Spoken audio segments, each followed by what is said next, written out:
Una de las cosas que aquí yo veo más tonta de la gente es que están pensando en cuánto van a ganar. Yo siempre me he movido por cuánto voy a aprender. Tú no te tienes que preocupar por el dinero, tú te tienes que preocupar por el conocimiento, las competencias y las habilidades. Aquiles Julián, un multifacético y destacado escritor, artista, catedrático, publicista, mercadólogo, Master Coach en Programación Neurolingüística y emprendedor. Es nuestro invitado en PUB 101. Vamos a comenzar inmediatamente pidiéndole que nos cuente cómo comienza en esta profesión. ¿De dónde viene Aquiles Julián? ¿Qué estudió? Y bueno, ¿cómo entra la publicidad a este maravilloso mundo de la publicidad? Bien, bueno, gracias por invitarme. Y es algo muy sencillo. Yo vengo desde el punto de vista de ciertos oficios y talentos y habilidades del mundo de las artes. O sea, teatro, literatura, cine. Entonces, pues lógicamente, todo eso me daba publicidad por todos los lados. Bien. Porque, pues, teatro, pero no se puede vivir del teatro. Los que lo han intentado, yo los admiro muchísimo. Además, en la publicidad tenemos mucho teatro. Claro, teatro, puro teatro, como decía la Lupe. El cine, que en aquellos tiempos era algo casi utópico. Divertidísimo, porque era así, tratando de hacer algo sin recursos, sin medios y sin ambiente. Ni siquiera como ahora, que hay mucho más posibilidades. Y la literatura ni se diga, que no es algo de lo que tú puedas vivir, pero te hace, te familiariza con el lenguaje de las artes. Y la publicidad usa el arte. No es arte, pero usa el arte. Y hay una razón por la que eso se hace, que ahorita podemos hablar de eso, ¿verdad? Una preguntita, don Aquiles, a ver si usted corrobora conmigo. A los estudiantes, yo soy de la parte docente de aquí del podcast, como dice Reinaldo. Yo a veces hablando con los estudiantes les digo que la publicidad es un virus. No creo la televisión, pero se aprovecha la televisión. No creo la radio, pero se aprovecha la radio. No creo ningún medio, pero usa todos los medios a su favor. ¿Usted está conmigo con eso? Totalmente. Podemos calificarla así, sin problema. Pues sí. Entonces, pues, llega un momento que en la vida, cuando yo era adolescente, pues yo tenía mis mecenas, que eran mis padres. Tú sabes que eran los que cubrían los gastos. Por error, uno comete el error de hacerse adulto. Jóvenes. ¿A qué edad no le dieron ni uno? Jóvenes, jamás en la vida se le ocurra seguir cumpliendo años. Estaciónense en 14 o 15. Niéguense.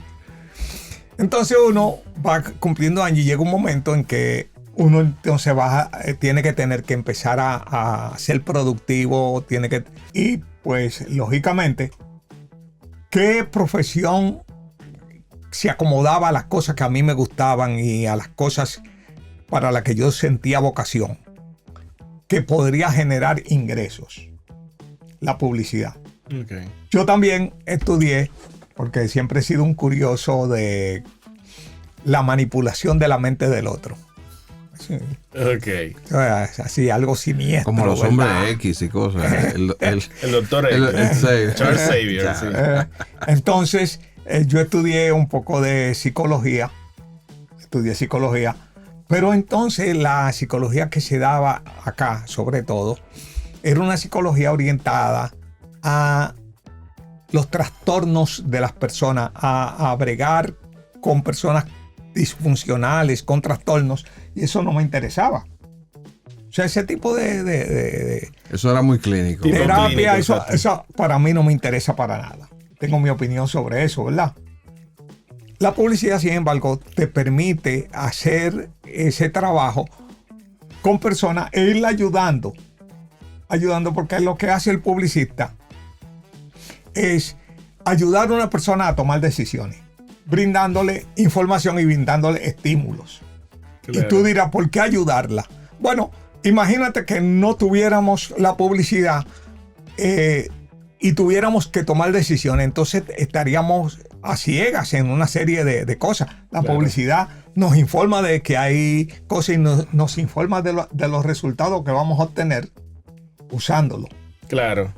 Y en algunos casos, y sobre todo, nos va a reforzar la parte emocional, que es donde los publicistas realmente, mayormente trabajamos. Porque los productos, a nivel funcional, casi todos los productos hacen lo mismo. Sí. Pero la sensación, ¿verdad? La sensación o la falta te brinda. ¿Cuál de las dos? Aquiles, ¿la real o la ficticia? La ficticia es más importante que la real. Míralo de estas dos formas. Para usar a Shakira, ¿verdad? Nuestra querida Shakira. Okay. Pues tú puedes montarte, ir en un Corolla, te lleva al mismo sitio que un Mercedes. Pero tú no te bajas igual. Totalmente. No, para nada, ni te sientes igual. Ni te sientes igual. Entonces, esa parte emocional tiene un valor. Porque te permite tener una imagen de ti y esa imagen de ti te permite proyectarla hacia afuera. Y eso tiene un valor. O sea, eso no lo crea la publicidad simplemente lo aprovecha. Eso es una condición humana. Claro.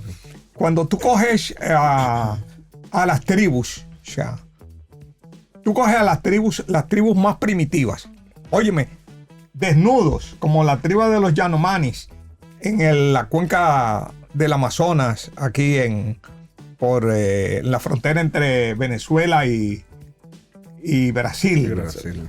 Ok. Entonces, en esas tribus, que no hay nada, ok, tú ves un tipo que se pone una pluma y el otro quiere tener una pluma más larga. O sea, hay cosas que queremos diferenciarnos y que queremos sobresalir. Sí, y que nos llena un poco el corazón y guindarnos tres cosas y tres pendejadas. Y la publicidad simplemente descubre que eso es una necesidad del ser humano y lo aprovecha. Siga la teoría, entonces la publicidad es un virus que se aprovecha de la mente. Entonces, pues eso era lo que me gustaba a mí. Y tuve una oportunidad, precisamente por el área de la literatura, muchos de mis amigos contemporáneos de mi generación como escritores eran publicistas. Perdón, don Aquiles, esa generación tiene una era en cuanto a tiempo, al año, los años. Se llama la generación del 70. Ok. Ahora, la generación del 70, ya la generación del 60 empezó la publicidad aquí. La del 60. La del 60. O sea, en el 60 está René de Risco, Okay. Iván García, Miguel Alfonseca, Efraín Castillo. Óyeme, ¿esos son nombres? Claro. Claro. Que hay que quitarse el sombrero. ¿Verdad? Así Entonces, todas esas personas pasaron a la publicidad porque era, digamos, natural lo que más se avenía con sus talentos y capacidades. O sea, tú necesitas tener un sentido musical y un sentido rítmico y el sentido poético para hacer jingle, para poner letras, para hacer buenos titulares. Sí, claro. Que incluso, volviendo, haciendo un paréntesis en ese tema, estuvimos con don Freddy Ortiz y nos habló de que descubrimos algo interesante de ese grupo del 60 y era que todos pertenecían a los movimientos revolucionarios locales. Claro. Porque eran atrevidos o algo así. ¿Por qué será? No, porque simplemente era, o sea, la actitud de la izquierdofilia, que era una cosa que yo tenía. Yo una vez le hice un jingle al Banco Popular, que era un homenaje a Mauri Germán. A Mauri Germán Aristi. Ok. O sea, Fuerte. Sí, no, mira, una de las cosas que decían en el eslogan de Amaury Germán era no importa el número de armas en las manos, sino el número de estrellas en la frente. Y yo hago un jingle que dice, gente que ama, que ríe y que siente, que quiere un mundo diferente y tiene por meta triunfar. Excelente. Gente que tiene en su frente una estrella, que en la vida deja su huella, es gente popular. Que ama, que ríe, que siente, que quiere un mundo diferente y tiene por meta triunfar. Gente que lleva en su frente una estrella, en la vida deja su huella, es gente popular. Que cree en el mañana y trabaja duro, que tiene esperanza de un mejor futuro, que hace que esta tierra se llene de frutos, gente que es ejemplo, gente que es impulso. Gente que abre las puertas del mundo, con paso seguro, enfrenta el futuro y quiere lograr más. Gente que tiene su vida en respaldo y todo el apoyo de un banco, del Banco Popular. Con los préstamos del Banco Popular, el líder es la gente. Venga, hay uno para usted. Y saber que al otro día más lejos puedes llegar. Banco Popular, segura tradición de servicios. Wow. O sea que eso es suyo. Yo lo cantaba. No, me encantaba. Yo lo tengo por ahí guardado. Ese es, un homenaje usando un homenaje a los palmeros. Mire, yo me cansé de buscar quién era que había creado eso. Entonces, pues, uno viene con todo eso, ¿verdad? Porque tú tienes con tu background. Y entonces mis amigos, Juan Freddy Armando, Raúl Bartolomé, René Rodríguez. Ellos se llevaron el mensaje todos de una eran, manera diferente. Todos eran publicistas y eran escritores y estábamos en el mismo grupo literario. Yo llamo. Y tú sabes que dicen que tú te vas a convertir en lo mismo que son las 3 personas con las que tú más te juntas. Y las 3 personas con las que yo más me juntaba era con ellos. Y ya estaban en Así la que publicidad. apareció una oportunidad en Extensa. En ese tiempo Juan Freddy era el director creativo de Extensa. Pues ese es Juan Freddy Armando. Juan Freddy Armando. Ok. Apareció una oportunidad en Extensa y coincidió con que a mí me habían cancelado precisamente por la izquierdizadera y la puñidera. Me habían cancelado donde yo trabajaba. Que no era una agencia. No. Ok. No. Entonces, tú sabes que dice que, como dicen, un número que te gusta y un billetero que hiciste. y la cosa que dicen también, que cuando el hambre da calor, la batalla da refresco. Y además, si aquí se gana y se hace lo que yo sé hacer, sí. Perfecto. Entonces yo entré a trabajar en Extensa a los 4 o 5 meses. Raúl, que estaba como director creativo en Latina Publicidad. Es Raúl Bartolomé. Raúl Bartolomé. Okay. Me llevó para Latina Publicidad y ya me encarrilé. Qué bien. ¿Y usted recuerda más o menos la primera pieza cuando usted llega a Extensa? ¿Qué usted hizo? No. En aquel tiempo en Extensa era un caso particular. Pues sabes que yo tengo mucho agradecimiento a William Vargas. Okay. Igual que a Darío Vargas. O sea, de hecho yo le agradezco mucho a cada una de las personas y a las agencias donde yo trabajé y a los clientes que he tenido. Porque creyeron en mí y compraron este producto. Bien. La cosa más grande, óyeme, la cosa más grande que hay sobre esta tierra es cuando alguien cree en ti y compra tu producto. Por eso la mejor mujer del mundo y la mujer que está más buena es mi esposa. compró el producto. Bueno, o se vendió bien. Pero lo que tú quieres de un ¿qué es lo que ¿cuál es el mejor cliente? No, el que claro. no compra tu marca. No. El mejor cliente es el que compra. que la El compra, que Tu claro. cliente fiel. Entonces, ellos pues creyeron en mí y después, bueno, cada uno de los sitios donde yo he trabajado, pues lógicamente trabajé porque creyeron en mí. Porque tú no trabajas porque eres bueno.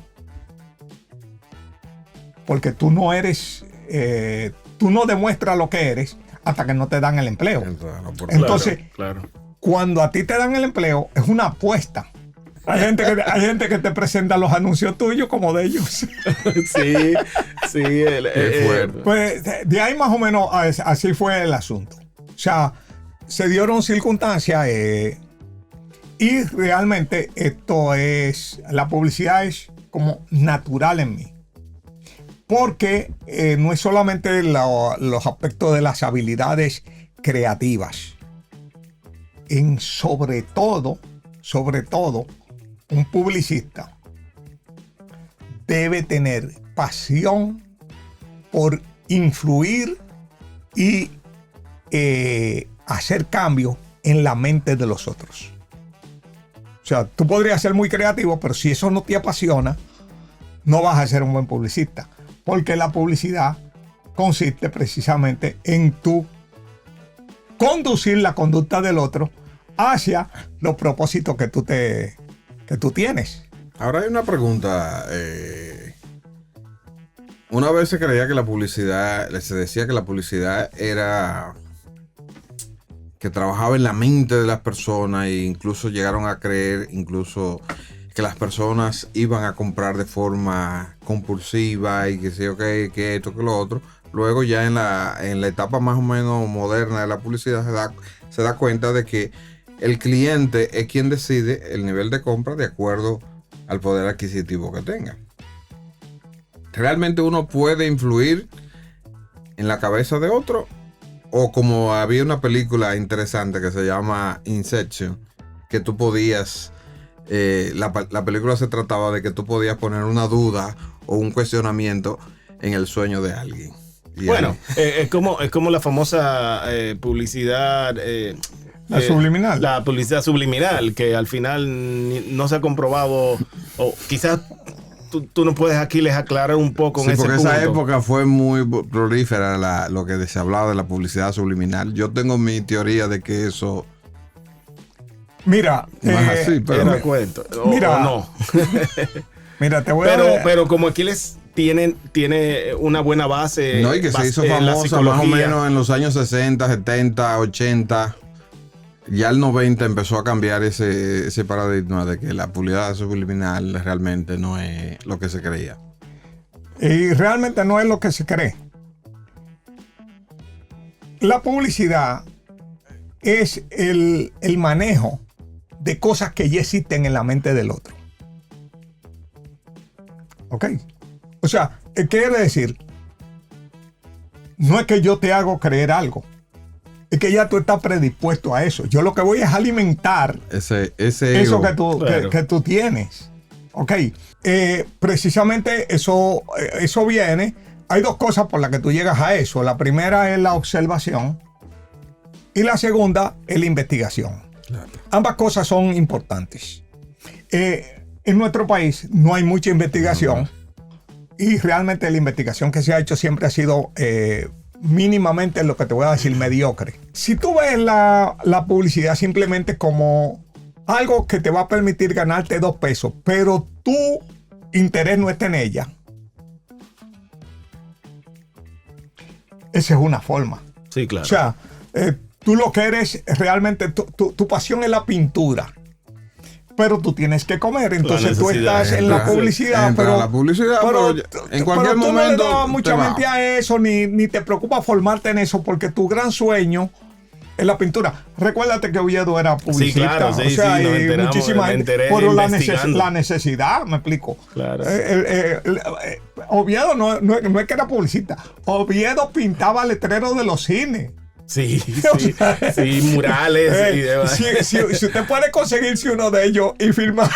No sería una gran cosa. No. ¿Verdad que sí? Sí. Hay gente Yo que... tengo un Oviedo, míralo aquí. No, Comenzó por ahí y se convirtió mira, en el muralista hay número uno. hay personas que guardaron todos los storyboards y los bocetos. Entonces, pero ese es un tipo de cosa. Otra es cuando realmente la profesión te apasiona.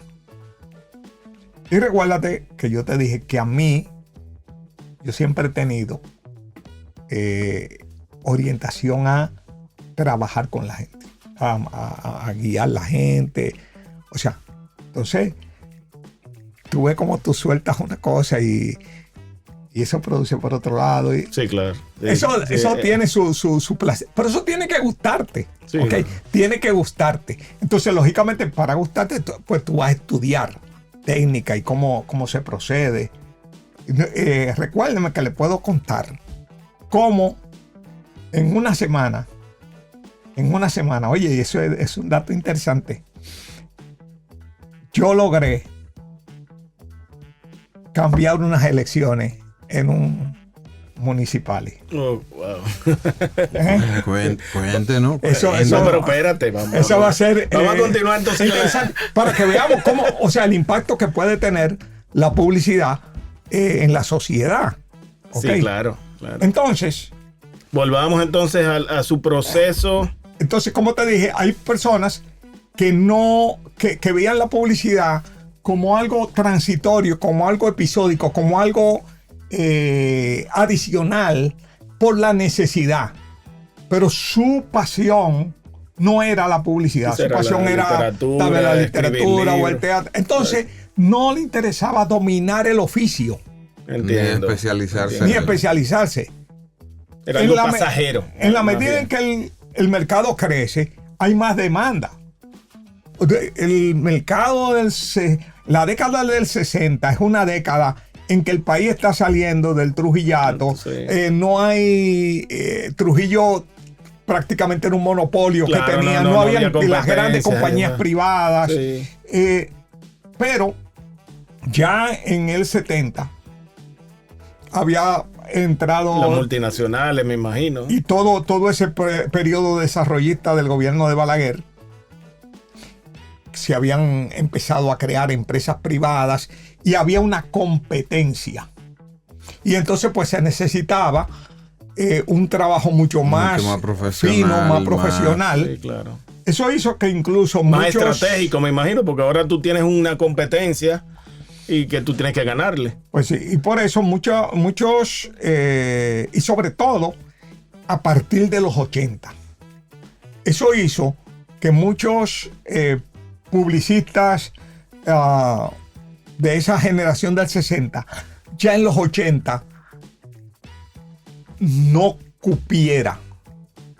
Ya no- estaban fuera, ya estaban No desfasados. cupiera. Porque simplemente, no porque no tuvieran, seguían siendo gente de talento, pero tenían un concepto repentista, un concepto de facilón, de Entiendo. 13 rimitas, o sea, no de un pensamiento estratégico, no de un trabajo orientado a resolver una situación de marketing. Entiendo, claro. Y muchos de ellos se desactualizaron. Yo entré a comienzos de los 80 a la publicidad. Y entonces ya eso era otra cosa. Y estuve todo bueno, hasta ahora, porque yo sigo haciendo cosas a otro nivel. Pues sí. Pero yo, si tú coges mi iPad, tú vas a encontrar ahí los libros básicos de copywriting, los libros básicos de publicidad, los libros básicos de marketing, porque yo sigo actualizándome, porque eso me apasiona. Claro, Eso no tiene claro. nada que ver claro. con la profesión o ni con si yo estoy ganando o no estoy ganando, sino con que eso me llena. Le da la satisfacción de querer investigar y seguir buscando. Entonces, ¿no? ese Y que no fue algo del momento. exactamente, eso es lo que sucede. Volvemos entonces a su línea de tiempo de las agencias, ¿verdad? Nos quedamos en Extensa, ¿fue? Sí. No, de Extensa A Publicitaria Latina. Fue a Latina. Publicitaria Latina. En Publicitaria Latina yo estuve hasta el 85, en que en la publicidad yo tenía un concepto que era hasta dónde yo puedo aprender ahí. Una de las cosas que aquí yo veo más tontas de la gente es que están pensando en cuánto van a ganar. Yo siempre me he movido por cuánto voy a aprender. Sí. Porque a ti te compran es por tu desempeño. Claro. Y tu desempeño está muy en relación con tus competencias, con tus conocimientos y tus habilidades. Entonces, tú no te tienes que preocupar por el dinero, tú te tienes que preocupar por el conocimiento, las competencias y las habilidades que te permitan El dinero vendrá. votarte. Mientras mejor competencia, mejor preparado estoy, más se supone que deben. Es como nosotros comentábamos, escúcheme, que cuando nosotros estábamos en la universidad, nosotros mejor pagábamos para entrar a una agencia. Y en ese tiempo se usaba mucho lo que era el trainee. Muchas agencias recibían estudiantes para que aprendieran el oficio y le brindaban la oportunidad de quedarse a trabajar si lo hacían bien. Desde donde yo me metí siempre, yo trataba de aprender de todo. Y se dio un caso en Latina Publicidad, que en un momento dado, la Latina trabajaba hasta las 6, pero uno de sus clientes era el gobierno. Ok. Y porque Latina era propiedad de Fulgencio Espinal, que era, de Bolívar Espinal, que era hermano de Fulgencio Espinal. ok. Fulgencio estaba en la lotería. Exacto. Bolívar que era... Bolívar Espinal era locutor, ¿verdad? No, Bolívar Espinal era contador en Joan Rubicon. Oh, caray. Bolívar Espinal era contador en Joan Rubicon. Y cuando gana el gobierno de Jorge Blanco, pues tiene una oportunidad. ¿Qué negocio conocía él?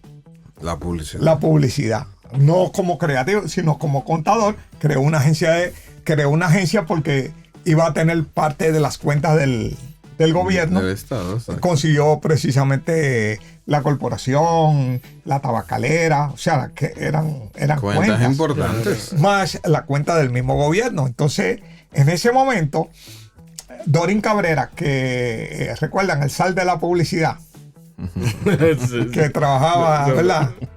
Dorín le pidió a Bolívar que necesitaba una persona, un personal, para trabajar hasta las 8 de la noche para hacer cosas que de pronto el gobierno necesitaba, y entonces si la agencia estaba cerrada hasta las 6 no se podía. No había forma. ¿En qué año fue eso? Bueno, eso que yo te estoy contando fue en el 84. Ah, ok. 83, 84. Ok. Y me hicieron una oferta de Latina. Que no podía rechazar. Porque, para empezar, yo estaba en Malandia. Cuando usted está en Malandia, me explico, y te dicen que por 2 horas más te van a pagar tanto. Oh, ¿Me explico? claro que sí. ¿Eh? Hemos pasado por esa. Entonces te dice, bueno. La cosa es que mi horario ahora era hasta las 8. ¿Qué sucedió ahí? Que el único que se quedaba era moi. Bueno, y Bolívar se quedaba, ¿verdad? El dueño de la agencia. Sí, claro, obvio. Pero yo me quedaba y yo tenía que hacerlo todo. O sea, que usted. O sea, yo era el pestop. El pestop, Yo era el pestop. Yo era el arte. Yo tenía que llamar a pautar medios. Lo único que le faltó fue el motorcito. Para llevar el alta. No, porque el mensajero también tenía que quedarse. El mensajero también tenía que quedarse. Entonces, Sí, porque los muchachos de ahora entienden que la publicidad todo el tiempo era mandarlo ya por.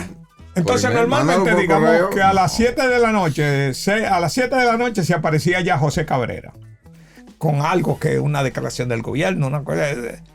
Entonces yo tenía que componer, hacer los títulos en una foto typositor. Mi madre. O sea, IBM Composer. IBM Composer para los textos chiquitos, ¿verdad? Foto typositor. ¿Me explico? Luego, pesto. Hacer negativo. No, porque Ahí uno lo mandaba mandaban en papel, en mandaba opaco. los saltos montados, ¿verdad? Ok, Pero montado. tenía que hacer montarlo y todo y hacer la pauta. Wow. Hacer la pauta. Eso sí, entonces eso te sirvió para aprender desde la A hasta la Z. Ese es el asunto. Yo aprendí a hacer el trabajo de una agencia Usted solo. todo. Y creé una relación con José Cabrera, que era el que iba, ¿verdad?, a nombre del gobierno. Siempre llevarla. Entonces resulta que José Cabrera había sido de izquierda, No, vuelve. del mismo partido que yo. Ah, ok. Ya no era tan de izquierda, él estaba ya en el medio. No, ya él no estaba. Él no estaba ni yo tampoco. Pero todavía quedaba teníamos, un remanente, teníamos, exacto, sí, teníamos elementos de cultura común. Claro, Bien. claro. Ok, podíamos hablar, por ejemplo, a él le encantaba la literatura, entonces a mí me encantaba la literatura, podíamos hablar de literatura. O sea, no era una conversación simplemente de patrono, empleado, sino de dos amigos. había Teníamos mucha cosas afinidad, afines, sí. mucha afinidad a nivel intelectual. Y eso tuvo su consecuencia en el 85, porque José creó una agencia Ok, con René Rodríguez Soriano. ok. Como ambos están muertos, ok, ya yo puedo hablar de eso porque eso es historia patria, ¿verdad? No, José creó una agencia para él venderse él mismo, porque él era el cliente. Ok, pero para no aparecer, él puso a René Rodríguez en el medio y de pronto René, que había estado en lo que se llamaba Publica, que antes era No llego ahí. Freddy Ortiz fue creativo de Publica. Ok. Luego Freddy Ortiz se separa y crea FOA. Ok, eso fue ya después que Freddy Ortiz vino de Puerto Rico. Exactamente. Él cuando viene como creativo de Publica, Publicitaria del Caribe. Ok. Pero luego él se separa, crea FOA, se lleva a unos clientes y queda la Publicitaria del Caribe, se va René como creativo. Ok. Estando René como creativo, me contrata de forma no oficial, ¿verdad? Como un freelancer. O sea, yo empiezo a hacer campañas para Publica. Ok. Freelancer porque no tengo nada que... O sea, cumplo mi trabajo en Latina, pero... Te hacían ahí encargos estoy como- también Ok. haciendo Tiempo mi libre, campañita, haciendo mi su- claro, cosa, claro. el picoteo, me Todos cuestión sabemos de de eso. todo eso, ¿verdad? Y de pronto, pues yo empiezo a hacer un trabajo para Publica. Ahí conocí a Eurípides Roque, a una serie de Gisela de Santana. O sea, Gisela incluso tenía una compañía de medios, Ok. una de las centrales de medios. Ok. Entonces, yo empiezo ahí a hacer relaciones, porque estoy ya mandando los saltos y la cosa. Luego, cuando René hace un acuerdo con José Cabrera para irse a Sistema Creativo, que es una agencia que José le compra creo que a Ramón Ángeles. Y René pasa al frente del Sistema Creativo. Entonces yo, que le hacía trabajo a René, me voy a hacerle trabajo también en Sistema Creativo a René. En un momento dado me entero yo de que están buscando un copywriter para Sistema Creativo. Le digo a René, digo yo, ven acá, Pero eso es lo que, René, yo hago. pero eso es lo que yo hago. Entonces René me dice, Aquiles, José no quiere meterse en un problema con Bolívar llevándole un empleado. Claro. Y yo le dije, tú me permites hablar con José. Porque recuérdate que yo te dije que ya había hecho una relación Una con él. buena Sí. relación. Y René me ha dicho, yo estoy en la oficina de René como a las 7 de la noche, una noche, ¿verdad? Me dice, no hay problema, óyeme. Y diciendo eso, Y adivínate quién venía subiendo las escaleras. José Cabrera. O sea, yo estoy diciéndole que si me permite, él me dice que no hay problema y ahí mismo viene subiendo José Cabrera. Casualidades de la vida. Entonces yo le dije, José, tú me dejaré, cuando tú puedas, a mí me gustaría hablar contigo, porque me daba como pena hablar delante de René. Sí, ahí mismo. Y José me dijo, Aquiles, yo de donde yo mato una vaca y la desuecho. Ay, Dios mío. O sea que aquí mismo que tú me vas a decir que lo... ¿Qué es lo que hay? Dije yo. José, ¿cómo es que ustedes están buscando copywriter? Y yo. Entonces me dice él, Aquiles, ¿qué tú has hecho? Es la misma persona a la que yo le hacía los artes. Me explico, me está preguntando qué yo he hecho. Pero yo le dije, mira, esta campaña, incluso para campañas de sistema creativo. Sí. Cuando él oye el asunto, mira a René le dice que sí, que es verdad. Que era verdad, que eran los trabajos que yo había hecho. Y José me dijo, te voy a hablar, te hablo de mañana. Y al otro día me llamó René y me dijo que José me había hecho una oferta de esas, de las que uno no puede rechazar. Okay. Cuando me dijo eso, ok, entonces yo, pues lógicamente acepté. Me dijo, ¿tú puedes estar tal día? Yo dije que sí. Y ahora el asunto mío era pensar qué yo iba a hacer para irme con mi liquidación. Y ahí, recuerde que yo te dije que yo era de teatro, ¿verdad? Tuve que montar una obra de teatro. Eso fue simpaticísimo. Me imagino. ¿Quién no ha pasado por eso? Que se quiere ir de una agencia, pero no quiere dejar los chelitos perdidos. Totalmente. Y no es justo. Yo tenía... yo quiero mucho al Bebo, a Bolívar Espinal, pero él tenía la costumbre de decirte que te iba a dar los chavitos y después no dártelo en el momento final. Entonces, en razón de eso, yo recordé mi vieja experiencia como izquierdista. ¿Cuál es ese? Dígame. Bueno, resulta que uno salía de noche a pegar afiche con almidón.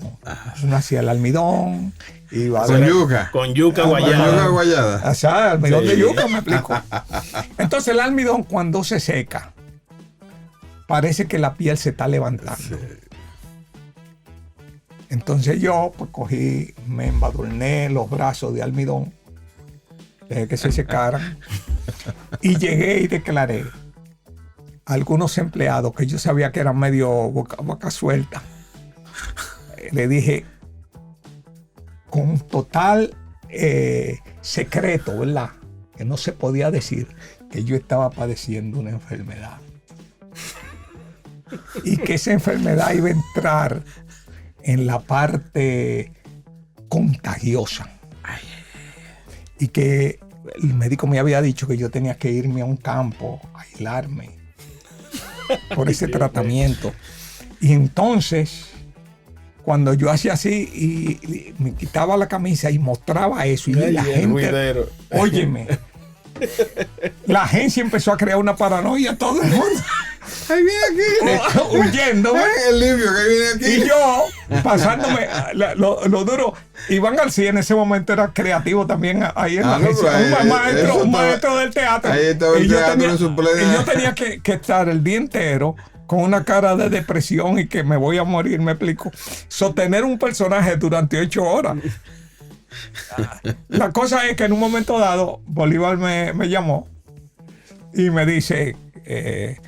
Bebo, ¿qué es lo que usted tiene? Yo me inventé una enfermedad y rarísima porque yo no conocía ninguna, pero en ese momento estaba de moda el SIDA. Estaba comenzando el SIDA y una cosa misteriosa que nadie sabía, me explico. Entonces, el tipo hace así y llama a un subsecretario de salud pública, amigo de él. Por suerte el tipo no estaba. porque le iba como a preguntar sobre la enfermedad, me explico. Y yo así, depresivo, así con esa cara de borrego a punto de sacrificarse.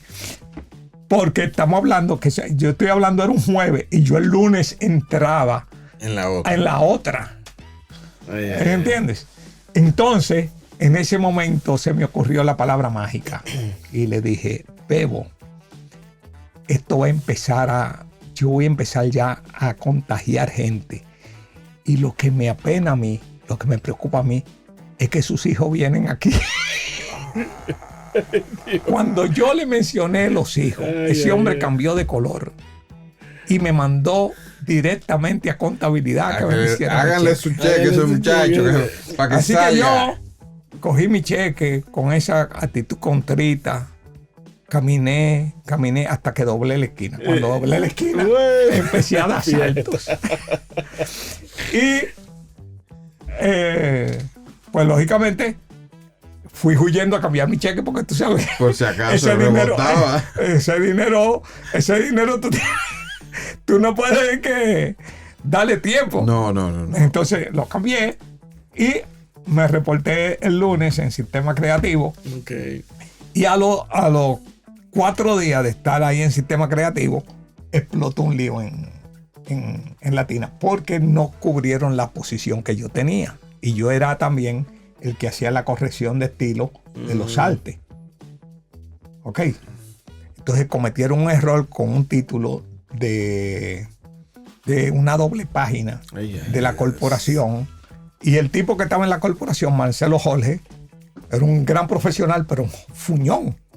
Y para más fuñón, familia de Jorge Blanco. O sea que tampoco tú podías hacerle como mucha presión. Mucha presión. Pero además que era un genio, era un buen tipo, un tipo con mucha capacidad. Y el tipo dijo que no iba a pagar esa doble página. Y ya tú sabes lo que es decirle eso, claro, a una doble página. Siempre ha sido una doble página. Una doble página. Un costo. No, hoy en día es casi imposible. Entonces, los clientes que hacen eso son cada día menos. Sí, el tipo Bolívar, desesperado, le dice, Raúl, dime, ¿dónde es que Aquiles está?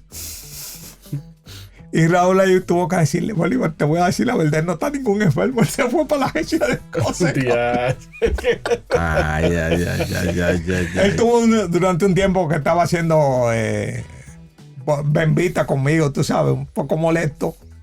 Pero eso se pasó y yo sigo queriéndolo mucho. Pero no podía dejarle, mi chavito, Bebo, usted entiende, la necesidad tiene cara de hereje. Qué bueno. Entonces aquí le aceleremos un poco y después de ahí usted pasa... Bueno, después de ahí, de Latina, yo salté a Pública. Okay. No, de Latina me fui a Sistema Creativo, sí, de Sistema Creativo me fui a Pública con Eurípides Roque. En ese tiempo manejaba la cuenta de Nedoca. Ok. Del grupo corporativo. Pública es lo que es hoy Pajés. Ok. O sea, cuando Pajés se va, las cuentas que tenía Pajés, cuando Pajés tenía marca, en los tiempos heroicos, hace un poco. Pajés se va del país para Chile y entonces esas cuentas crean una publicitaria que es Publicitaria del Caribe, Pública. En que Pajés sigue siendo uno de los accionistas. Cuando Pajés vuelve, yo tuve poco tiempo de trabajar con él. Puedo decir que me gané su aprecio. En lo poco tiempo que trabajamos, me gané su aprecio y su respeto, porque yo tengo mi forma de trabajar. Y eso le gustó. Ok. Y entonces de Pública tuve una oportunidad. De nuevo, José Cabrera me llama y me dice que en el Banco del Comercio estaban buscando un gerente para Mercurio Publicidad, que sustituyera a Miñín Soto, que había sido el gerente. Yo paso a dirigir Mercurio Publicidad. duré 1 año y pico ahí. Perdón, Mercurio Publicidad tenía sus oficinas frente a Al la Parque catedral, ¿verdad? Al Parque Colón. Frente al Parque Exacto. Colón. En un alto, un segundo Exactamente. piso. Abajo estaba el Banco del Comercio y arriba estaba Mercurio Pues ahí tú fuiste a Publicidad. buscar trabajo allá. No, recuerdo que visité con alguien y todavía estaba la agencia. Pues sí. Entonces, de Mercurio Publicidad, ¿Y por qué el nombre? ¿Era de Bancomercio? la era de agencia? Bancomercio. Oh, Era ok. un in-house de Bancomercio. Ok. Yo tuve ahí una diferencia un poco con el dueño que era presidente de Bancomercio. Apellido Ureña era, ¿verdad? Sí, José Ureña. José Ureña. Y era simplemente porque yo decía, pero toda esta gente que son empresarios y tienen sus empresas, pues vamos a manejarle también sus cuentas de sus empresas particulares en Mercurio para que se aumente la facturación y además yo pueda cobrar más. Claro. Claro, sí. Entonces, él no quería eso, él quería mantenerlo Solamente para ellos. cerrado, por eso me limitaba a mí. Claro, claro. Y entonces en eso apareció una oportunidad de irme para Reto Publicidad. Zoilo Suárez y José Augusto Tomén Ok. me contactan. Yo hice un poco más de teatro ahí. Estamos hablando ahí ya de mediados de los 80. Estamos hablando del 88. 88. Casi 90. 88. Y entonces paso de Mercurio Publicidad a Reto Publicidad como director creativo. Tenían unos nombres muy particulares, por lo que veo, las agencias dominicanas. Reto era Mercurio, porque era Acuérdate que René y Tomén. Y Tomén, Ok. exacto. Pues sí. Y entonces, estando en Reto, Zoilo se va y forma Solex, su propia Ok, agencia. eso es. Ok. Y en eso aparece una oportunidad de irme a Macán. Ok. Y yo quería tener la experiencia de una agencia internacional. Internacional. Me dolió y estuve a punto, óyeme, estuve a punto de volverme. A propósito, Cheo, tú tenías una tarea de averiguar cuál era la primera agencia internacional que llegó al país. Es cierto. Sí, quedó pendiente. Todavía está. Pero yo creo que. Tú habías dicho que había sido Leo Burnett. Me parece que era de Burnett, pero no había esa certeza. Pero hay que ver ya con personajes como Aquiles, a ver cuál fue la agencia. No, creo que Efraín Castillo sería la persona para decir eso. Okay. Porque por el tiempo. Bueno, pues, disculpe, volvemos Pues sí. a su... No, entonces, Pero antes de Macán había otra. Porque lo no, que he no. investigado hasta ahora solamente están en Jonan Rubicam, Leo Burnett o Macán. pero Leo Burnett llegó más tarde. Leo Además, Burnett llegó más tarde. Johan Estaba Rubicam- G. Walter Thompson, que estaba asociado con León Aife, MFP. MFP. G. Walter Thompson.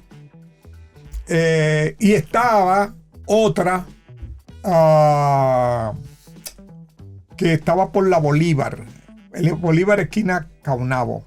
Ahora no recuerdo el nombre, pero esa era también una agencia internacional. Esa era... Sí, Pues sí. donde está el edificio de Desur, ¿verdad? Exactamente. Esa era, Dios mío. Ella vendrá ahorita. Bueno. Ella vendrá ahorita. Bueno, entonces usted llega a Macán. Llegó a Macán. Entonces, en Macán, en un momento dado, en el 70, en el 90 pasó algo interesante porque hubo la crisis social con el problema del petróleo, los 3 meses que no hubo gasolina. Las filas La famosas. famosa exactamente. Empezaron los apagones y en un momento dado las cuentas claves de Macán de publicidad, sobre todo por televisión, empezaron a bajar. bajar. Porque la gente no estaba viendo televisión. Entonces de Macán, Brasil, mandaron la orden de reducir la plantilla. Y ahí pasó algo que me cambió la vida. En Macán, para evitar que hubiera una reducción de personal, empezamos a hacer una serie de reuniones de brainstorming para generar ideas de cómo podíamos elevar la facturación. Y surgieron una serie de ideas interesantísimas, todas, con 2 o 3 ideas. No solamente no bajó la facturación, sino que aumentó a tal nivel que McCann en ese año hizo 2 aumentos de sueldo. Wow. Ok, por ideas que surgieron dentro del mismo grupo. Entonces, dentro de esas cosas, yo le había planteado a McCann también que podríamos dar clases de publicidad. O sea, empezar a dar talleres y cursos de publicidad cobrando Ya es un buen con el ingreso. personal de la empresa y llevando a la gente, incluso a los estudiantes que pagaran a la empresa. Ok. Entonces McCann no hubo necesidad porque te digo, hay hubo ideas tremendas, todas. Ok. Entonces cuando yo vi que McCann no aceptó eso, dije yo, pero si McCann no lo acepta, aquí hay una oportunidad para mí. Y yo monté un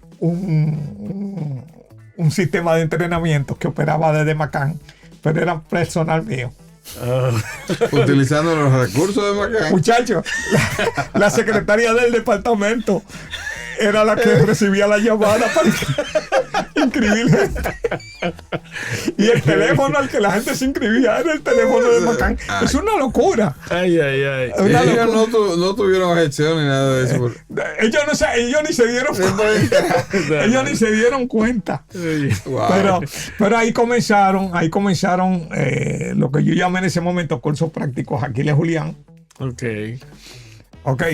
Entonces, pues conseguí también que los sacerdotes del Colegio San Judas Tadeo me cedieran el San Judas Tadeo gratuitamente para dar mis cursos. Oye, eso era maravilloso. O sea, y eso pues anduvo todo bien. Llegó un momento en McCann que yo sabía todo lo que quería. Había comenzado a moverse el asunto de lo que era Integrated Marketing Communication, o sea, la comunicación integrada de marketing, donde tanto la promoción como las relaciones públicas y la publicidad, todo estaba como orquestado y bien enfocado. Yo quise que McCann se moviera hacia ahí, pero yo no entendí algo en mi entusiasmo, que las agencias multinacionales no se manejan así. De hecho, el gerente normalmente, con el perdón de los gerentes, es un comecheque. Es un individuo que viene, que es un tipo de la agencia para que él haga que aquí se hagan las cosas. Él no es un creador, él no es un gestor, él no es un... ¿Me explico? Cosas prehechas, oye, ya prediseñadas. Él es un mandadero. Un mandadero, o sea, exactamente. Él está ahí para que las cosas no se desborden. Entonces él no podía tomar decisiones. O sea, eso no estaba en su... No, claro. Y yo ahí entonces vi una oportunidad. Como lo mismo pasó con los cursos, dije yo, pero si este no quiere y esto se está sonando, pues déjame lanzar yo. Y en el 93 comencé, todavía estando en McCann, una agencia de comunicación integrada de marketing. Yo tenía el concepto de coger empresas medianas y funcionarle como su departamento de mercadeo externo. Hacerle el plan, ejecutar el plan, entre ellos todo. Y comprometerme a llevarlo a una etapa de crecimiento. ¿Cómo usted se podía dividir con tantas cosas? ¿Cómo se podía dividir? Es que yo soy trabajólico. ¿Me explico? Yo era de los que decía que yo no sé por qué había inventado el domingo. Qué bueno. Ok. Una pregunta que no me puede quedar, que siempre está en la mente. Ya que usted tuvo la oportunidad de trabajar la publicidad en aquellos años, ¿cómo ve la publicidad hoy en día? ¿Hay mayores retos? ¿Es más fácil? ¿Es más complicada? Es distinta. Porque la publicidad de los 80 y 90 es imposible en el día de hoy. ¿Por qué? Porque los medios de masa ya no existen. Por ejemplo, tú en los 90, en los 80 y 90, tú podías tener la gente viendo a Colorvisión. Ya nadie, y sobre todo la lucha libre. Ya nadie ve exactamente. El show del mediodía. Show del mediodía. El gordo de la semana. Nosotros a las 8. Ya eso no existe. Ya en el barrio más pobre, me explico, hay una batea que funciona como parábola y te están viendo 50,000 canales. Y la gente, pues si tiene la oportunidad de estar viendo canales cosas internacionales, pues va a haber mejores producciones, tiene diversidad, ya no hay una segmentación, no hay una cuestión, la gente no lee los periódicos, la gente se entera por el celular. Por ejemplo, este programa esta aplicación de podcast, Spotify. Tú no te vas a poner de que estás viendo una emisora. Claro. Porque tú aquí puedes seleccionar la música que quieres y oírla y repetirla, etcétera, y te elimina el locutor y te elimina los anuncios y te elimina un paquete de cosas. Entonces, estamos en un proceso de dispersión y la gran herramienta es el celular. Porque aquí tú tienes a la gente 24 horas agarrada. Y lo que tú tienes ahora que hacer un mensaje muy orientado hacia los intereses, las expectativas, las esperanzas, los miedos de esas personas. O sea, tiene que ser un trabajo mucho más fino, más delicado. Es un trabajo totalmente diferente. Hoy tú tienes que estar pensando no es en TV Spot, sino en Reel. Claro. Ok. Y mientras más simple, menos es más. Y sobre todo, no lo ponga a pensar mucho. Exactamente. Dale las cosas prehechas. Que ellos hacen el resto. No, y el hecho también que los comerciales ya se colocan mejor en YouTube que en los canales. Otra cosa que aquí no se ha trabajado tanto son los aspectos que tienen que ver con actividades en vivo. O sea, el live streaming. Y actividades que donde tú congregues la gente, porque tú puedes tener y trabajar los intereses particulares. Por ejemplo, una de las cosas que a mí quien mejor tiró una teoría de la creatividad, la mejor teoría de la creatividad de todas las que yo conozco, que mira que me las he estudiado, es la de Leo Burnett. Porque Leo Burnett habló de un concepto clave en publicidad. Óyeme, nadie, salvo él, ninguno de O'Gilvy, no. Leo Burnett habló de un elemento que era el drama inherente. Y el drama inherente, ese concepto, ese es el concepto más revolucionario que hay en publicidad. Porque lo que te está diciendo el drama inherente es cada producto responde a una necesidad humana. Esa necesidad no es solamente física, también es emocional, mental, pero es una necesidad. Y hay un drama. Un drama significa hay un conflicto, hay una lucha de tú que eres así, querer ser así. Ahí está el drama.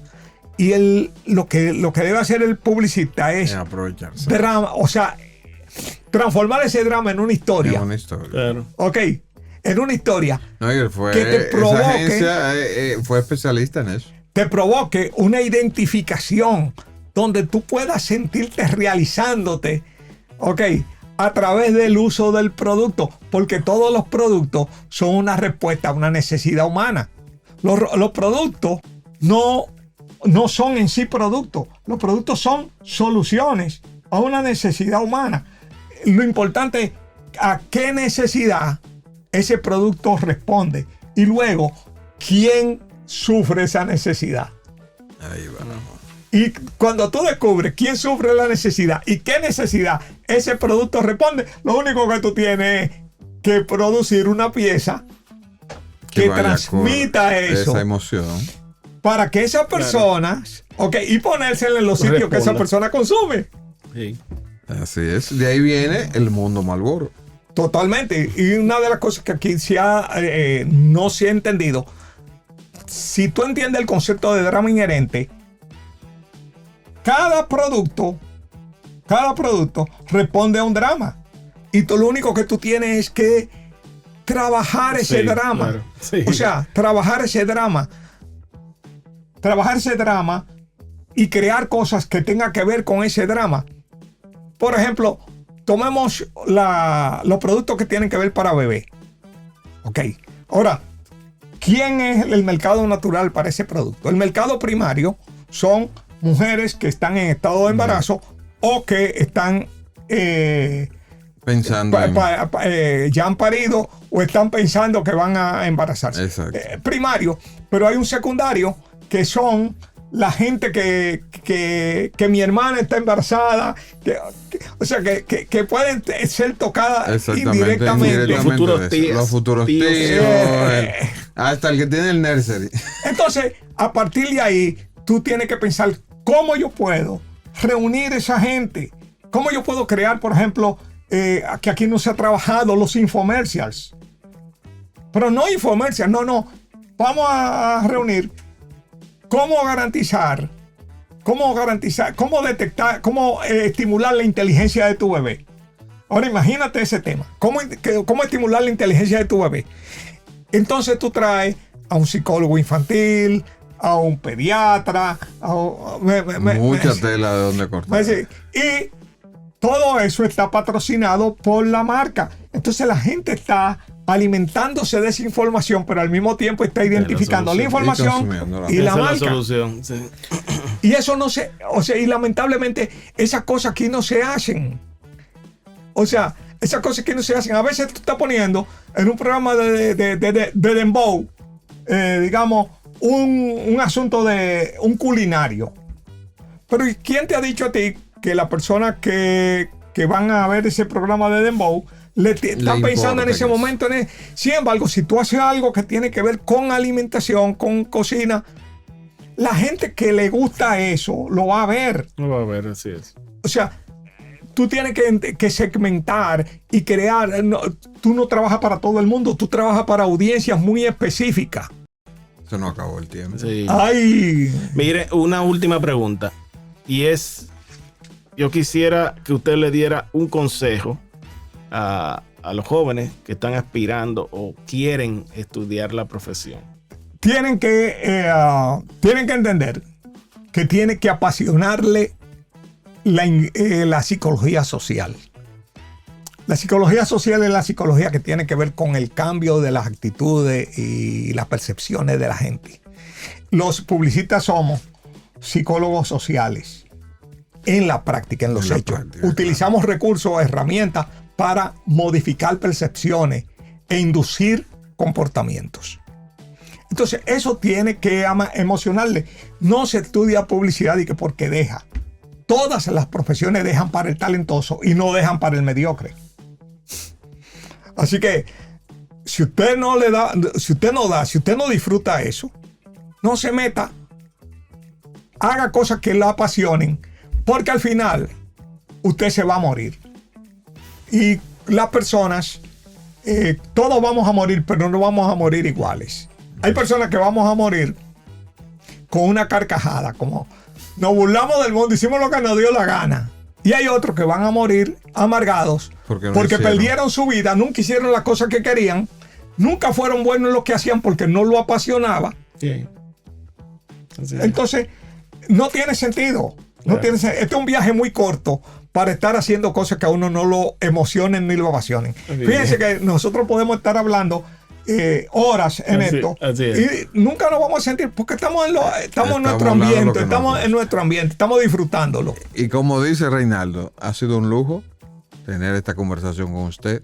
cerramos una puerta, pero abrimos otra para otra nueva conversación. Claro, yo dejé muchísimas cosas. Yo le dije que le iba a decir el asunto de cómo en una semana y todo eso. Eso se ¿Verdad? quedó. Sí, se quedó. Pero yo lo dejé de maldad para que tenga que invitarme de nuevo.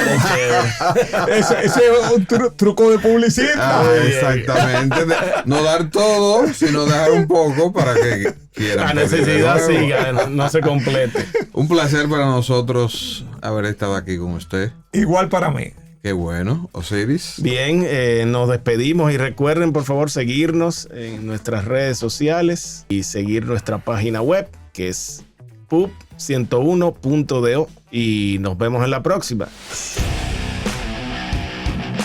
Este podcast ha sido producido por World Voices, bajo la conducción de Osiris Sosa, G. del Cordero, José Luis Cabral y Reinaldo Infante. Para más información y contenidos de publicidad, visita pub101.do.